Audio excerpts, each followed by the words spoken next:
Hello chers cavaliers et chères cavalières, ici Angélique. Bienvenue sur C'est pas sorcier, le podcast qui vous parle du lien cavalier-cheval. Ce podcast, il est complémentaire au blog j'entraînemoncheval.com. Avec le blog, on fait dans le concret. On parle conseils, exercices, on détruit les mythes de l'équitation et au final, on a quand même les deux pieds dans la carrière. Alors qu'avec le podcast, au contraire, on prend de la hauteur et on s'inspire.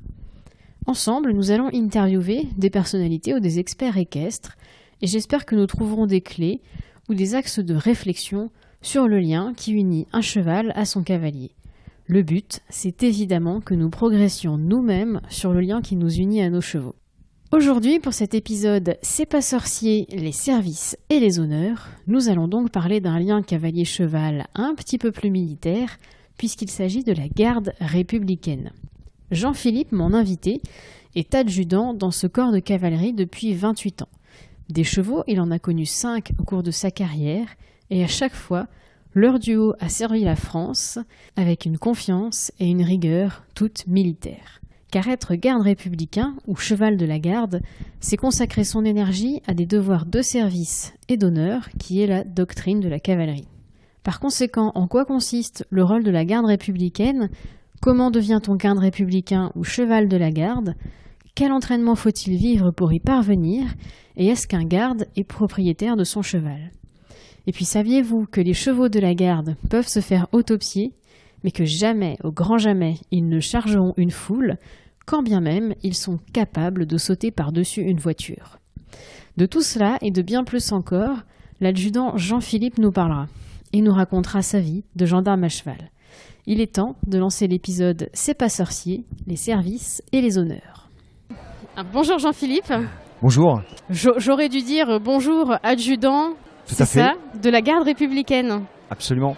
Merci de m'accueillir sur votre stand à Équitalion. Bienvenue sur le stand. Je suis ravie que vous ayez pu me consacrer du temps parce que je pense que vous êtes très occupé à nouer du lien avec tous les cavaliers qui sont passionnés par ce que vous faites, par les missions de protection, par la représentation que vous avez. En plus, alors vous ne le voyez pas, chers auditeurs, mais on a quand même un costume d'apparat. Je ne sais pas comment on dit. Oui, c'est une grande tenue de service. C'est une tenue de service et voilà, ça attire l'œil. Voilà, on en est très fiers. Le prestige de l'uniforme joue pleinement son rôle. Merci. Je souhaitais faire le podcast avec vous, Jean-Philippe, pour le côté lien cavalier-cheval et le lien aussi que vous pouvez avoir, vous, en tant que gendarme de la garde républicaine. Alors juste, si vous pouviez nous parler des missions de la garde républicaine, ce que vous pouvez faire dans les grandes lignes. Oui, alors, quand on parle de la garde républicaine, on parle d'une institution qui regroupe 3500 personnels militaires de la gendarmerie. Alors, ils sont militaires de gendarmerie, ils sont aussi gendarmes adjoints volontaires, ils sont également civils travaillant pour la défense. Voilà. Ces 3500 personnels sont répartis en plusieurs unités différentes, distinctes, dont le régiment de cavalerie. D'accord. Voilà, on a 2 régiments d'infanterie pour des missions essentiellement de sécurité et d'honneur à pied. Voilà. On a également un escadron motocycliste, des motards, pour faire un petit peu simple, l'escorte présidentielle. On les retrouve également sur le Tour de France. Voilà, ce sont des motards spécialisés qui ont une grande dextérité. Et donc pour moi, le régiment de cavalerie, voilà, et nous sommes 500 cavaliers. Dans le cadre de la garde républicaine, les missions, c'est honneur et sécurité. Alors honneur pour les plus hautes instances de l'État. On va inclure dans ces missions d'honneur les différentes actions qu'on mène pour l'Élysée, pour les assemblées nationales, pour l'Assemblée nationale, pour le Sénat, pour Matignon, voilà, et pour les ministères qui ont droit à un certain niveau de protocole. D'accord, voilà. ok. On va pour certaines visites officielles, on va faire des services d'honneur. Pour un ministre de la Défense, par exemple, qui est en visite. Le protocole de l'Élysée déploie un certain nombre de services. Je pense aussi pour toutes les missions d'été où il y a des gendarmes ou des policiers à cheval, c'est aussi vous. Absolument. Alors là, on rentre donc dans la sécurité. Okay. C'est un terme très, très général qui regroupe plein de missions différentes. Donc pour les cavaliers, sécurité publique à cheval. Et alors là, c'est quand même pas loin de 80% de notre temps. Donc on va dire globalement 20% de notre temps est consacré aux honneurs et 80% sont consacrés à la sécurité publique générale à cheval. Alors cette sécurité publique, on peut la répartir en plusieurs missions. On a des missions qui vont être attachées essentiellement sur Paris. Alors, on va parler de patrouilles dans les zones touristiques. On va parler aussi de services au moment sur les stades, sur le Stade de France, le Parc des Princes. Sportives, voilà, des choses comme ça, d'accord. des concerts, des choses comme ça. dès l'instant où on est face à une foule non hostile, une foule calme qu'il faut gérer. On est très fort dans ce type de mission-là. Et le cheval aide, j'imagine, à gérer une Absolument. foule. On pourra revenir sur l'avantage du cheval dans ces missions-là. Donc ça, c'est pour Paris. Et également, comme vous le faisiez remarquer, on est déployé sur le littoral français, alors le littoral atlantique, sur la Manche et sur la Méditerranée également. On va jusqu'en Corse au moment des périodes estivales. On renforce nos camarades de la gendarmerie départementale qui voient la population de leur site augmenter au moment des vacances. Voilà. J'ai même vu pendant les vendanges que vous pouviez Absolument. donner un coup de main. On va donner un petit coup de main aux camarades qui se trouvent dans les régions viticoles essentiellement champenoises. Alors là, on vient aider. Globalement, on va patrouiller la journée pendant que nos camarades GD se reposent pour, eux, travailler la nuit à lutter contre essentiellement le vol de raisin, qui est une pratique malheureusement ancienne, qui pollue un petit peu l'activité des vendanges chez nos vignerons là, champenois. On vient prêter main forte en petites unités qui se répartissent sur le vignoble et également au moment des huîtres, qui est le même problème. Il y a des vols d'huîtres au moment de la récolte. Voilà, je découvre donc, des voilà. activités. Et donc même dispositif, on patrouille la journée pendant que nos camarades départementaux, c'est-à-dire les gendarmes territoriaux qui sont sur les sites, eux se reposent un peu et eux travaillent la nuit pour éviter le vol. Vous venez de m'apprendre qu'il y a des vols d'huîtres et des vols de raisin. Je découvre. Et ben voilà. Juste avant l'interview, vous m'aviez dit que ça faisait 28 ans que vous étiez garde républicain. Oui. Est-ce que vous avez des beaux moments à raconter Oui. Oui, c'est vrai qu'on a tendance à dire qu'on retient que les bons moments. Non, j'ai essentiellement des bons moments. D'abord, une grande satisfaction d'avoir pu concilier une belle carrière professionnelle, un vrai métier, voilà, genre, avec une passion qui était l'équitation. Passion que j'ai d'ailleurs eu la chance de découvrir quand j'étais plus jeune, quand j'étais enfant, grâce à mon papa qui était lui-même officier en gendarmerie et qui a donc fait quelques passages au régiment de cavalerie. C'est comme ça que j'ai découvert les chevaux, c'est comme ça que j'ai appris à monter à cheval, grâce au cadet de la garde. Et donc du coup, je suis vraiment un enfant de la balle. J'étais dedans, et un peu comme Obélix, je suis tombé dans la marmite, et je suis revenu quelques temps après cet apprentissage au cadet. Je suis rentré en 91 comme gendarme auxiliaire à l'époque, pour faire mon service militaire. Et j'en suis jamais parti, voilà. D'ailleurs, comment devient-on un garde républicain ? Ah, ça c'est une bonne question. Comment est-ce qu'on devient garde républicain ? On est d'abord, avant d'être au régiment de cavalerie, on va être d'abord gendarme. D'accord. Il faut bien comprendre. C'est vrai que c'est une question qui revient souvent sur le stand. Beaucoup de jeunes sont surpris que nous appartenons à la gendarmerie nationale. Voilà. Donc c'est une subdivision. La garde républicaine est une subdivision de la gendarmerie nationale. Donc d'abord, avant d'être cavalier au régiment, il faut d'abord être gendarme. Alors pour ça, maintenant il faut son bac. Voilà. C'était pas le cas à mon époque, mais maintenant voilà. Il faut au moins le bac, ok. Il faut surtout réussir les épreuves du concours gendarmerie qui ont lieu une fois par an. En octobre, on est évidemment... Ça vient de passer alors la dernière session du coup. Oui, elle vient de se passer là. Ouais. On a une camarade sur le stand qui vient de passer les épreuves.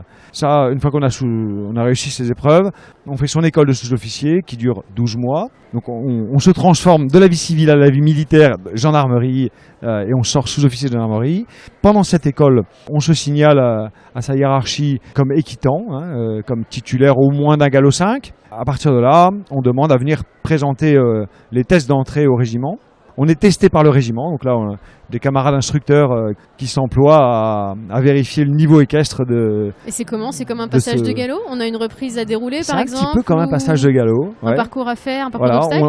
Alors, pas vraiment un parcours d'obstacle, il peut y avoir un obstacle, pourquoi pas. Enfin, les instructeurs vont essayer de vérifier une attitude, une capacité... à rester à cheval. D'accord. Comment vous vérifiez ça ? On a des techniques un peu ancestrales qui marchent bien. Non, on se coupe pas trop nos jeunes, mais quand même, on fait une vraie reprise. On va demander d'enlever les étriers, on va demander un peu de mise en selle, de marcher aux 3 allures sans les étriers. Voilà. D'accord, ok. Il suffit de faire quelques mouvements d'assouplissement et de mise en selle pour voir si effectivement nos jeunes sont à l'aise ou pas. Sont à l'aise, okay. N'ont pas peur. Celui qui s'arrête au milieu du manège après 2 tours, il rentrera à la maison et il ne sera pas cavalier. D'accord. Voilà. Non, on les secoue pas trop fort non plus, mais tout de même, voilà, on cherche en fait des gens qui n'aient pas peur des chevaux. Et ça, on va le vérifier dès le moment où on leur donne le matériel. Voilà. On s'assure quand même qu'ils sachent mettre un harnachement complet sur un cheval, sans qu'on ait besoin d'intervenir. C'est là encore la base. Ces tests-là, évidemment, on ne peut pas donner vraiment à l'avance un nombre de candidats dont on a besoin. On ne le sait pas trop à l'avance, ça varie pas mal d'une année sur l'autre. C'est fonction des départs en retraite, c'est fonction des départs des camarades qui changent de subdivision d'armes, ça arrive, pour X raisons. Il y en a qui quittent la garde républicaine. Il y a quelques-uns qui quittent la garde républicaine en cours de route, qui ça font pas tout à fait. Ça paraît incroyable, ouais, c'est vrai. C'est vrai, mais ça arrive. Voilà. Il y a quelques gendarmes qui souhaitent réorienter leur carrière.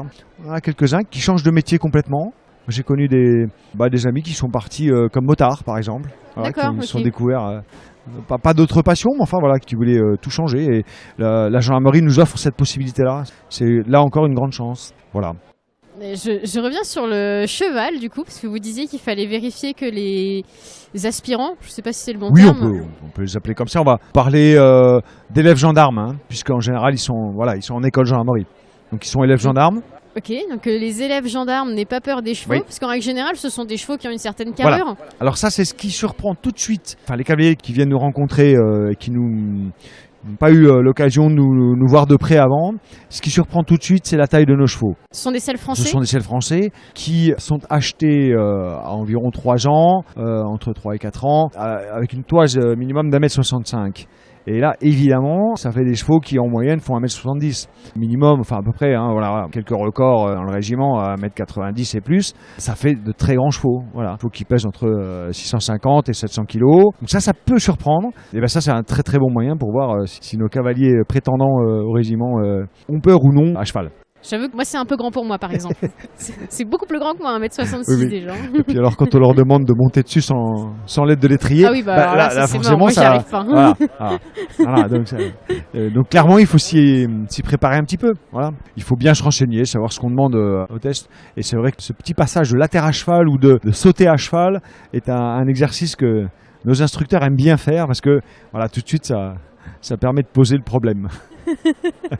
Voilà. Et pourquoi des selles français du coup? Alors, c'est pour le côté bonne question Made encore. in France entre guillemets jusqu'au bout? Oui, on n'avait pas pensé à ça tout de suite. Ceci étant dit, il doit y avoir des races à l'étranger qui sont tout à fait capables de faire ce travail. On a des exemples avec nos amis anglais qui ont une cavalerie encore robuste et qui sert à peu près comme nous, à la fois les honneurs et puis la sécurité. Voilà, alors c'est le français parce que maintenant c'est traditionnellement le cheval de la cavalerie française depuis Napoléon et les haras nationaux. C'est une race qui a été fabriquée à la base comme cheval de guerre, qui permettait à la fois de traverser l'Europe et en même temps de faire une belle charge. La cavalerie française est appelée la reine des batailles, pas pour rien, voilà, ça faisait des gros dégâts, et donc c'est des grands chevaux, bien porteurs.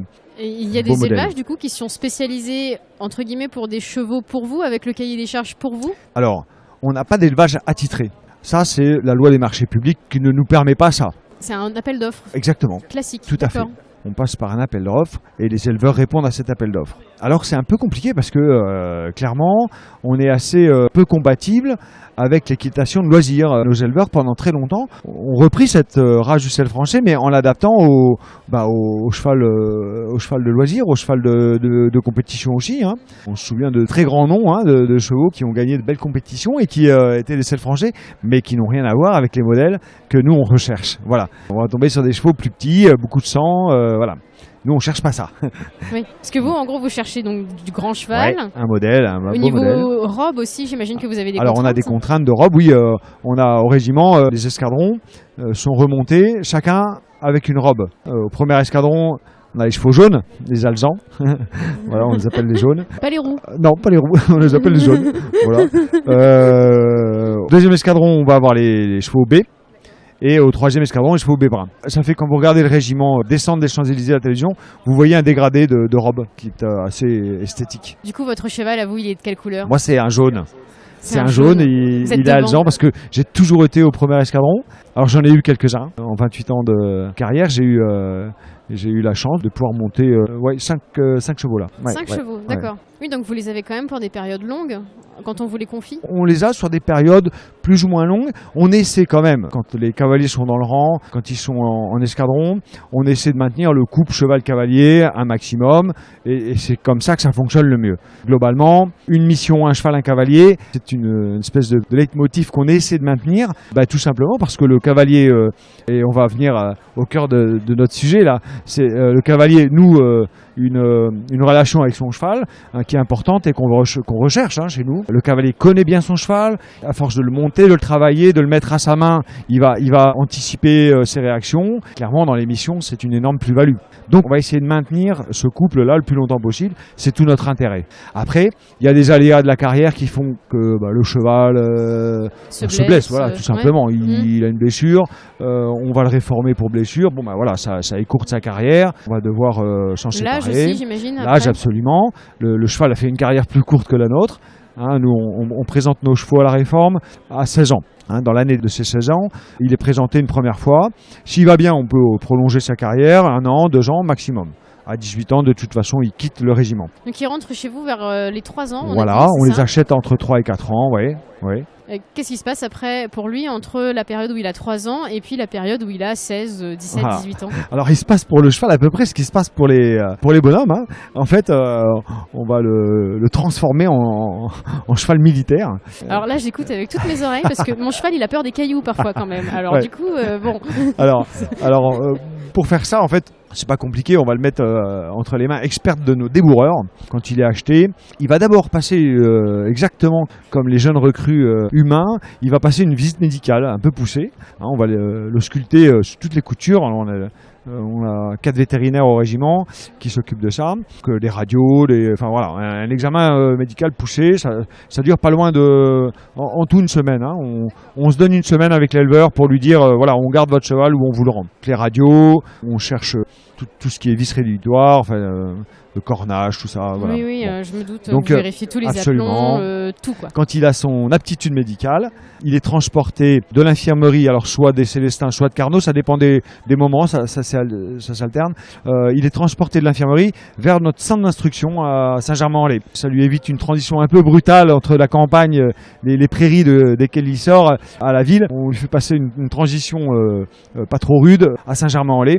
Il y a encore un peu de verdure. Donc il va passer un petit moment entre les mains des déboureurs qui sont quand même des cavaliers, des militaires qui sont spécialisés dans cette discipline et qui introduisent assez rapidement dans le débourrage, qui introduisent des techniques et des paramètres d'éducation qui vont servir plus tard pour nos missions.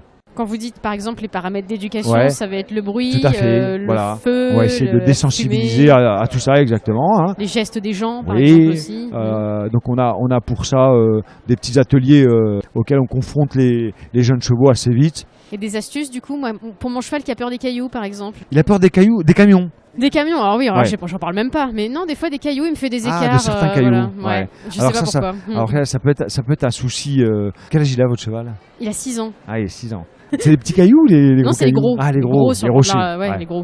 Alors si ça se trouve, il s'est cogné dedans quand il était poulain.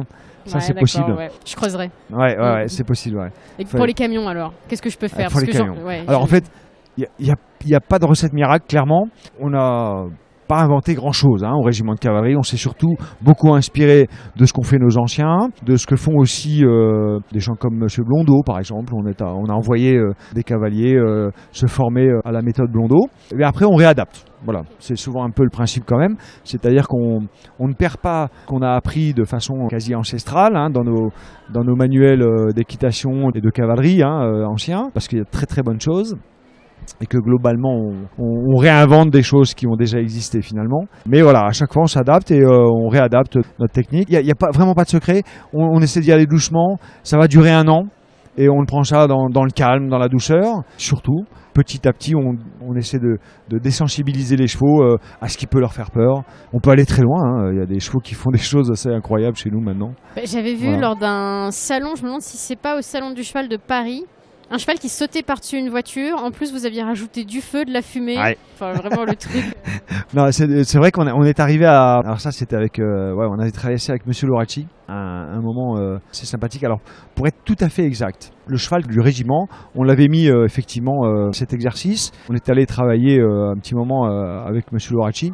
Alors c'était une manière de montrer précisément les savoir-faire du régiment. On cherche toujours des idées, voilà. L'idée était donc non pas de sauter par-dessus une voiture, mais de monter par le capot à l'avant et de redescendre par l'arrière du véhicule.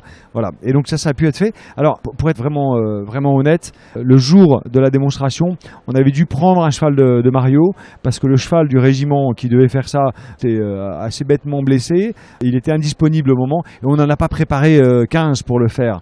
Donc le nôtre était pas dispo ce jour-là. Bon, voilà, c'est un peu dommage parce que les camarades qui avaient préparé le cheval avaient fait ça super bien. Et ça, encore une fois, avec un peu de patience. Ça, c'est pas vu. Voilà. Bon, donc, alors tant mieux. Voilà. Aujourd'hui, j'apprends donc que ce n'était pas un cheval de la Ah, garde c'était républicaine. pas un cheval, c'était un peu une petite déception parce que le cheval qui le faisait chez nous était tout à fait bon. Et puis voilà. La seule difficulté sur cet exercice-là, c'est qu'il fallait mettre en œuvre dans le manège. Alors c'est toujours pareil, c'est la répétition qui fait que le cheval finit par être habitué, voilà. Et donc ça demandait de mettre en œuvre un matériel. On a commencé par un figuratif en bois qui simulait la voiture. Donc du coup c'était du matériel assez lourd à mettre en place à chaque fois. Et on n'a pas que ça finalement à faire aussi. On a l'émission autour. Et donc du coup c'était un petit peu difficile à maintenir dans la durée. Et le cheval l'a très bien fait.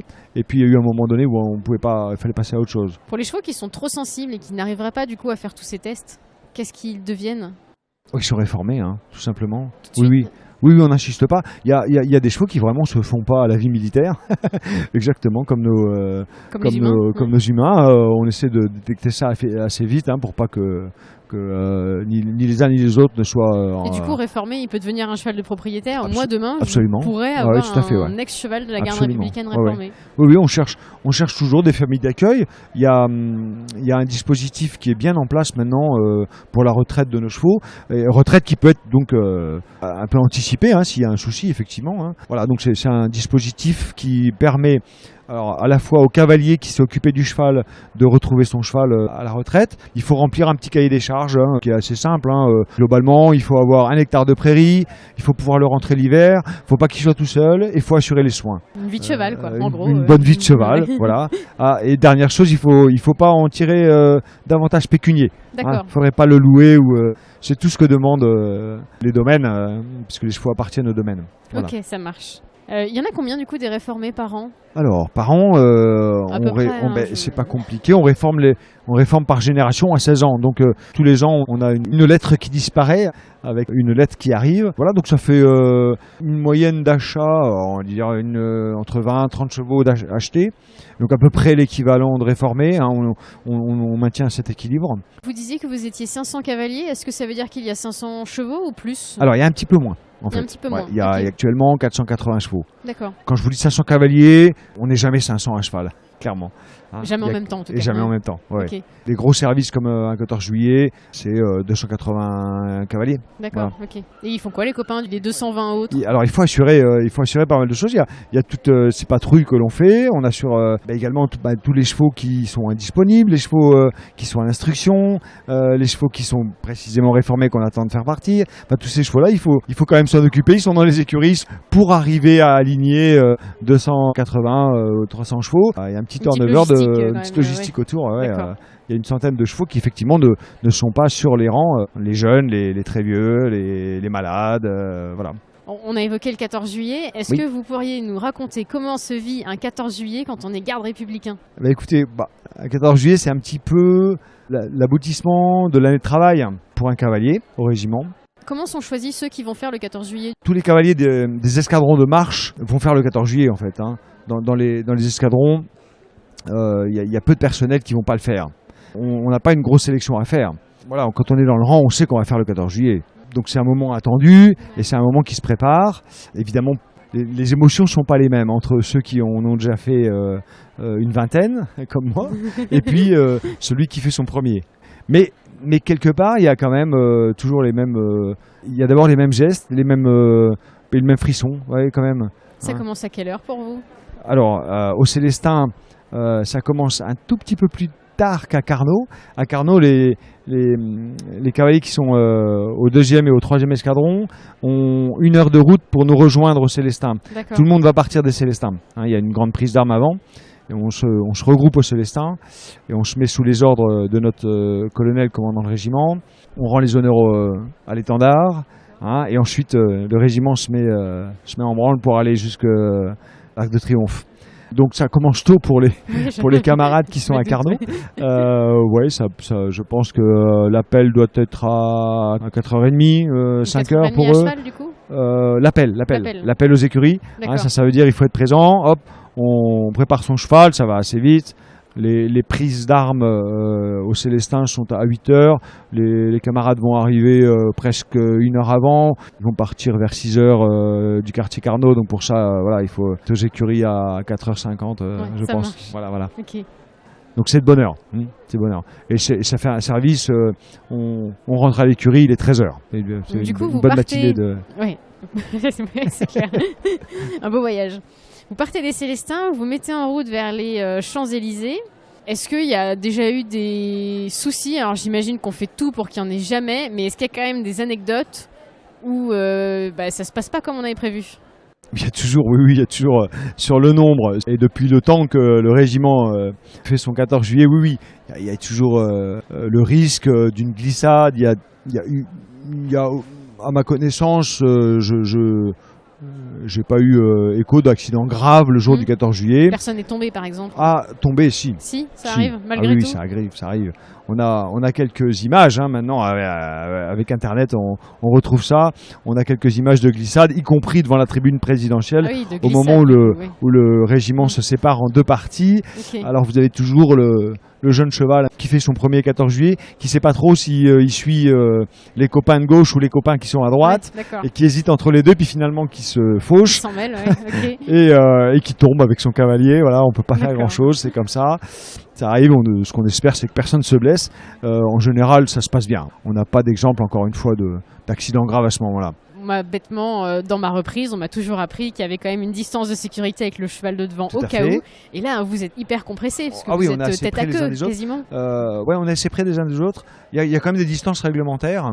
De mémoire, il y a 1m60 avec le cheval qui est devant. Voilà, il y a un petit peu de distance quand même. Ça, c'est des formations. Alors, on s'entraîne pour ça. Effectivement, c'est ce qu'on appelle l'école des squads. L'école des squads, c'est un apprentissage pour les cavaliers et pour les chevaux. Bon, le cheval, naturellement, avec son instinct grégaire, ça ne le dérange pas d'être en paquet. Au naturel, c'est un paquet qui peut paraître un petit peu désordonné, mais il y a quand même bien une hiérarchie. Hein, donc c'est quand même organisé. Hein, on suit généralement la vieille jument, la jument de tête. C'est un petit peu la même chose, sauf qu'on va l'organiser un petit peu au niveau du régiment, pour pas que ce soit un paquet de style hard, ce serait pas correct. Donc voilà, on organise ça hiérarchiquement. Qu'un cheval de tête, on va prendre un cheval qui est un petit peu dominant, qui va être devant, et que les autres vont suivre. Est-ce que le cheval dominant est le cheval d'un haut gradé? C'est ça, je pense qu'effectivement il y a un petit peu de ça, c'est-à-dire qu'un colonel qui choisit son cheval, il va effectivement dans les critères, il ne peut pas prendre un cheval qui ne peut pas être en tête. C'est un métier, un cheval de tête c'est un métier, et clairement si le colonel choisissait un cheval qu'on appelle suiveur, c'est-à-dire que son nom l'indique, c'est le cheval sympathique mais qui va plutôt suivre les copains. Il doit être derrière. Voilà, donc celui-là il faut qu'il soit derrière, et tous les chevaux ne peuvent pas être en tête, clairement. Il y a des chevaux qui font des demi-tours parce qu'ils n'ont pas du tout l'intention de mener la troupe. Et donc ceux-là, il ne faut pas les mettre en tête. Ouais, voilà. Okay. Donc, ça, c'est un travail aussi de repérage, parce que du coup, vous devez observer le comportement de chaque cheval. Tout à fait. Donc vous devez tous les connaître très très bien en fait. Et il faut connaître ces chevaux, ouais. Dans une unité, plus on monte dans la hiérarchie, et plus finalement il faut connaître les chevaux, ou se fier à ceux qui connaissent bien les chevaux. Ça, c'est le travail quand même dégradé du régiment, de ceux qui restent longtemps en place. Ils doivent bien connaître leur écurie, bien connaître leur personnel, leurs chevaux, pour pouvoir, comme je vous le disais au début, former ce couple cheval-cavalier. Ça, c'est valable de la tête du régiment jusqu'au jeune garde qui est arrivé, qui fait son premier 14 juillet. Chacun doit bien avoir sa place et son cheval. Voilà. Du coup, dans la connaissance de vos chevaux, est-ce que vous avez des séances à pied, ou c'est vraiment que du travail monté? Le temps que vous passez avec lui au niveau pensage, etc., est-ce que c'est la même chose qu'un cavalier civil comme moi peut faire? Alors, je pense qu'il n'y a pas de grande différence en termes de relations. je mettrai quand même une petite nuance. C'est vrai qu'il faut faire attention. Ce sont des chevaux qu'on nous confie. On en est les dépositaires, mais on n'en est pas les propriétaires. Et comme nous sommes militaires, il faut faire un petit peu attention qu'effectivement, il faut avoir en tête toujours que ce cheval-là, on nous le confie à un moment, mais c'est pas le nôtre. Voilà. Et donc, alors on s'y attache, et ça c'est certain, et il faut certainement s'y attacher.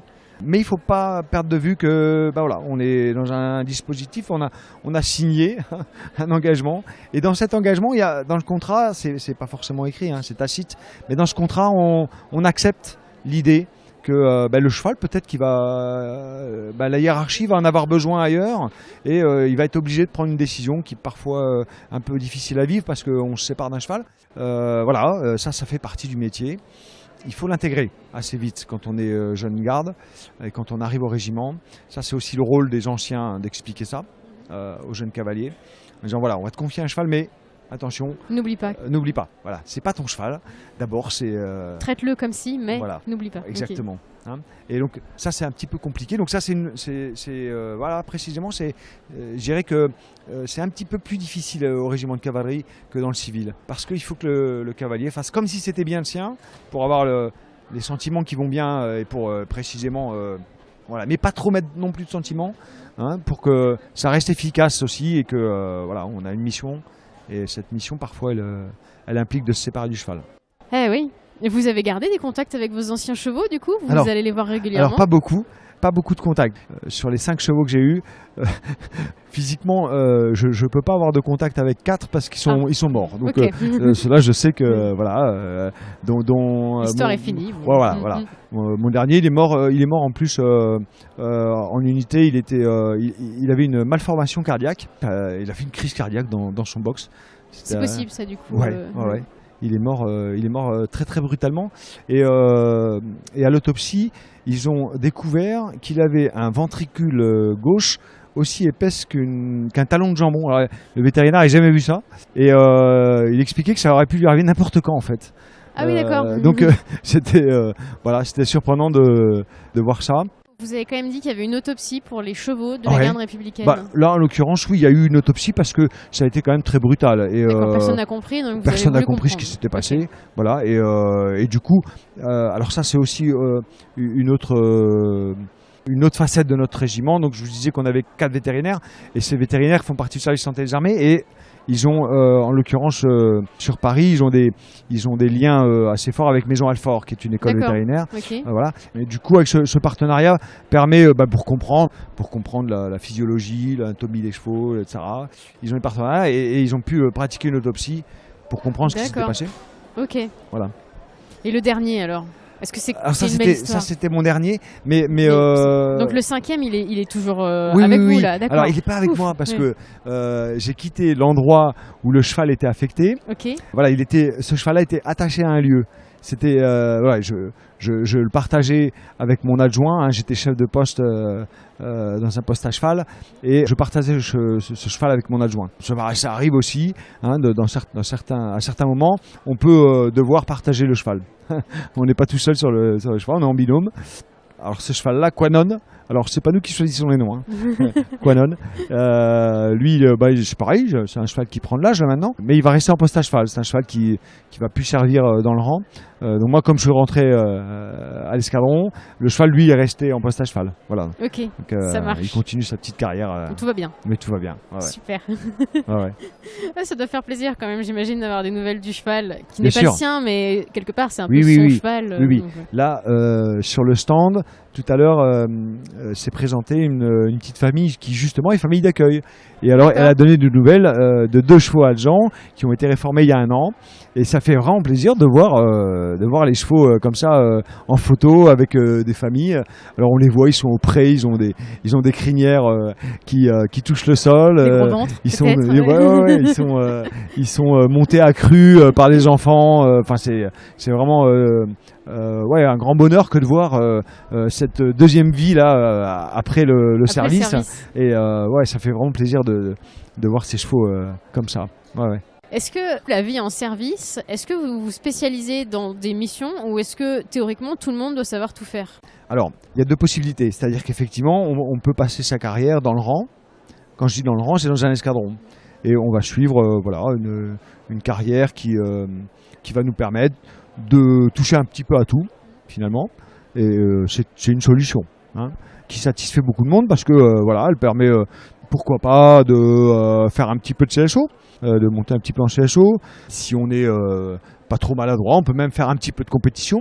Alors, c'est dans les conditions c'est souvent sur les jours de repos, mais le régiment permet à certains cavaliers de sortir des chevaux en compétition. Ça permet quand même de faire rayonner un petit peu l'image de la garde sur les concours régionaux. Voilà, ça c'est pas mal. Il ne faut pas perdre de vue que la base, c'est la sécurité publique à cheval et les honneurs. Voilà. Donc ça, c'est la base. Après, il y a quand même quelques spécialistes chez nous. Comme je vous le disais tout à l'heure, il y a des débourreurs, des gens qui se spécialisent dans le débourrage. Il y a des gens qui vont se spécialiser aussi dans la sécurité publique. Ça a été mon cas pendant 15 ans. Voilà, j'ai fait que ça pendant 15 ans, de la sécurité publique à cheval. Et donc avec l'équipe avec laquelle je travaillais, on développait vraiment cet aspect-là de la mission. D'accord. Voilà. Donc c'est possible. Vous avez aussi Absolument. le choix dans vos aspirations Tout à de fait. dire je préfère ça et je suis meilleur là-dedans. Oui. Donc j'y vais. Oui, tout à fait. D'accord. Est-ce qu'il y a une journée type pour un cavalier de la garde républicaine, peut-être suivant les saisons ou suivant les événements? Oui, c'est vrai, il y a plusieurs journées types. Mmh. Le travail reste varié quand même. Il y a une journée normale qu'on va appeler présent aux écuries. Voilà. Alors cette journée-là, elle commence à 7h. On nourrit les chevaux. On est plusieurs dans l'écurie. On va s'occuper donc de l'ensemble de la cavalerie d'un peloton. Ça fait combien de chevaux à peu près? Ça fait entre 25 et 30 chevaux. On va être en ce moment, pour s'occuper des 25-30 chevaux, on est entre 5 et 10. D'accord. Voilà, parce que le reste, il est soit en repos, soit en permission, soit malade, soit en mission ailleurs, détaché dans un autre service. Donc ça va faire une moyenne de 3-4 chevaux à s'occuper par personne. Alors quand je dis à s'occuper, ça veut dire les travailler, bien sûr, s'ils sont aptes au travail, mais ça veut dire aussi les soigner, évidemment.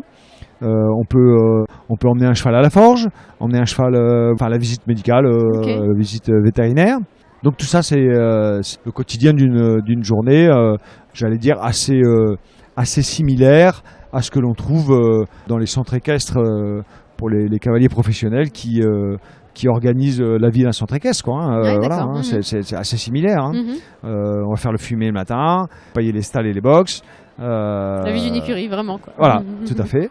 Entretenir le cuir, etc. Voilà. Et tout de suite derrière, on va avoir, alors au moment du travail monté, on va avoir différentes possibilités. Soit on est un jeune cavalier et on va suivre une instruction précisément d'école d'escouade.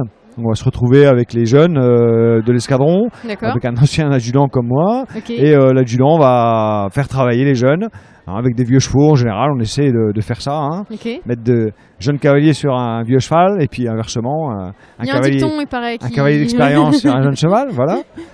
On va essayer également, à ces occasions-là d'école d'escouade, on va essayer de mixer aussi des vieux chevaux pour éduquer des jeunes chevaux.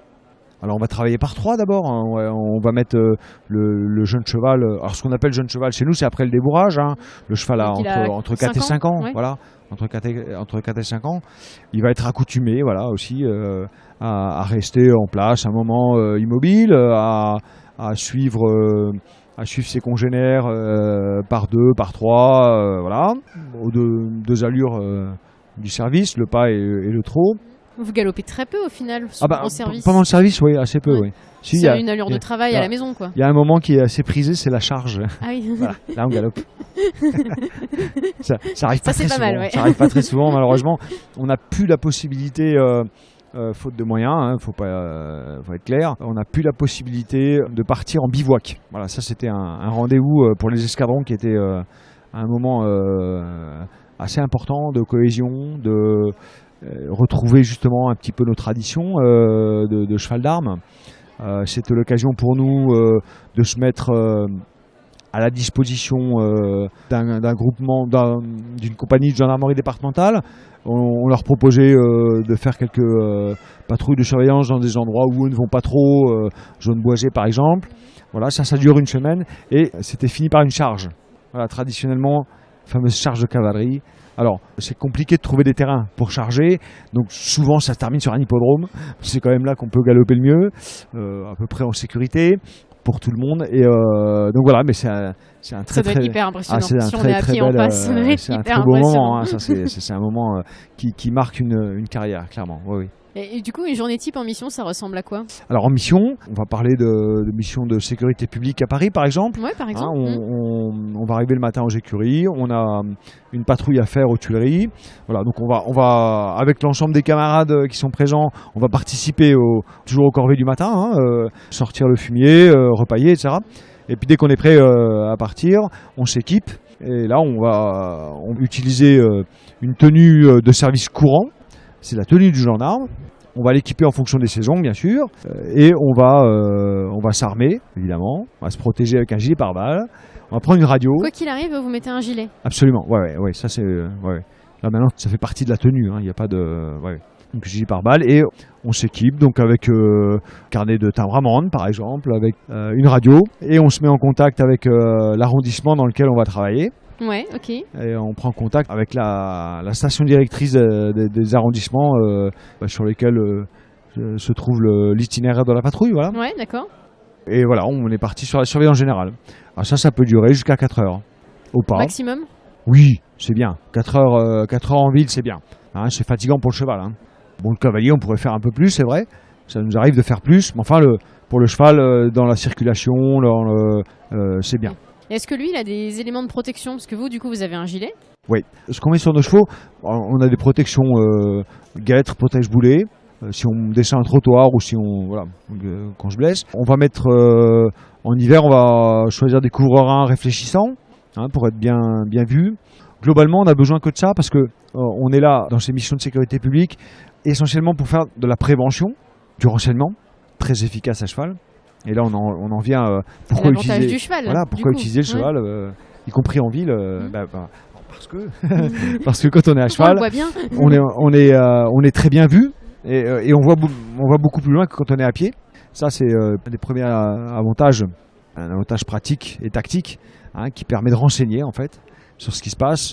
Alors, on renseigne sur l'ambiance générale du moment, on renseigne sur la présence ou non de personnes indésirables, pickpocket ou autres. On peut indiquer des directions de fuite quand on arrive et qu'on voit tout ce petit monde s'en aller. Puis ça fait un lien, j'imagine, avec le public, voilà. non hostile, comme vous dites. Absolument. Alors, et ça, c'est la deuxième grande force que nous avons quand nous sommes à cheval en ville ou dans les zones rurales, c'est qu'on n'a pas besoin de chercher le renseignement.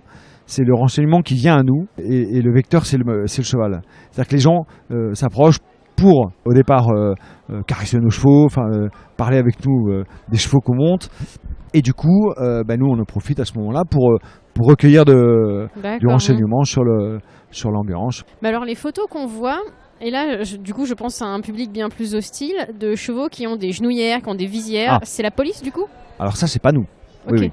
Notre doctrine d'emploi arrête notre action au moment où ça dégénère. Voilà, nous, et là, vous passez la main, en gros. Oui, tout à fait. Quelle est la différence, du coup, entre la gendarmerie et la police?